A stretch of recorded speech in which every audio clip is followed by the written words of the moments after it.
plant your feet and drive into them. Just try and create the scramble.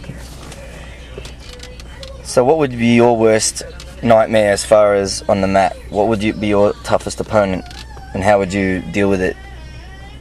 Probably the worst for me is guys who are really good at leg and foot locks.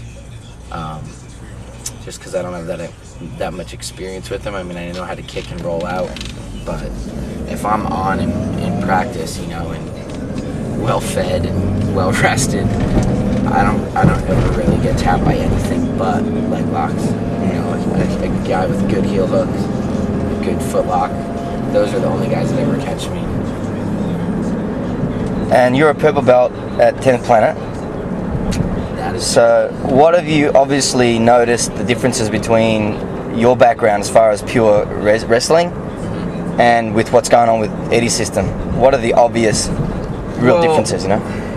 Eddie's system, I mean, I think jiu-jitsu in general, and you know, maybe this is a generalization, but I think jiu-jitsu in general is a more passive sport than wrestling. In wrestling, it's always push, push, push, and jiu-jitsu, a lot of it is, you know, the path of least resistance. Set your opponent up and, you know, trick them, and a little guy's supposed to be able to beat a smaller guy and things like that.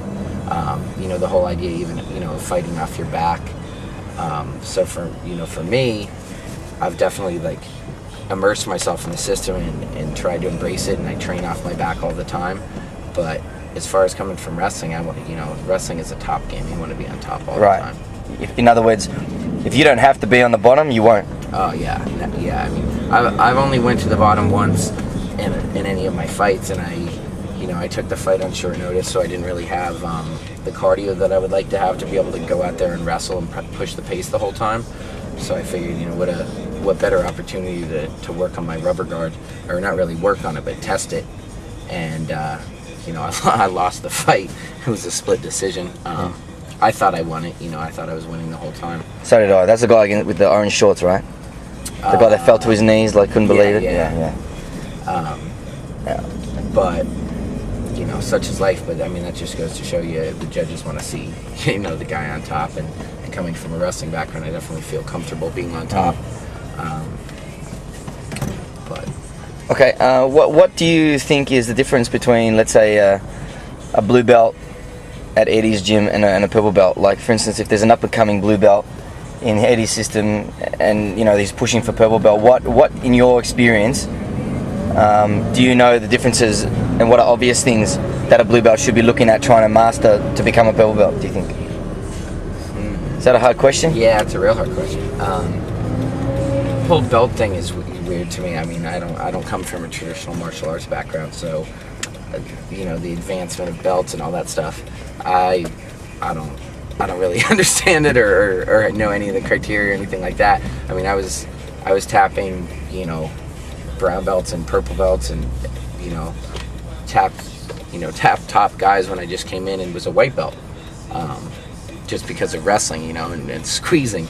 Guys would tap out to stuff and be like, what the hell is that? You just squeeze. And it's like, well, I made up half the things that I use, you know, and most of them are just squeezing. So, you know, I know that Eddie wants you to be able to know the names of the techniques, which I don't do, which I asked you for help on that.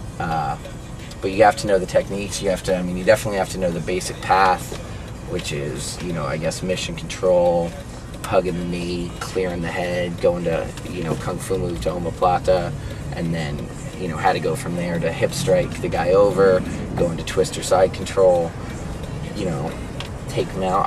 I mean, as far as what he's looking for, I know you have to have all that down, you know. Basically, the generic sweeps, probably the half guard game too. He's, you know, for sure. You know, I don't know, whip up. I always whip up to dogfight and limp arm, or drive into him, or I'll play that game in there with the wizard, because that's a wrestling game.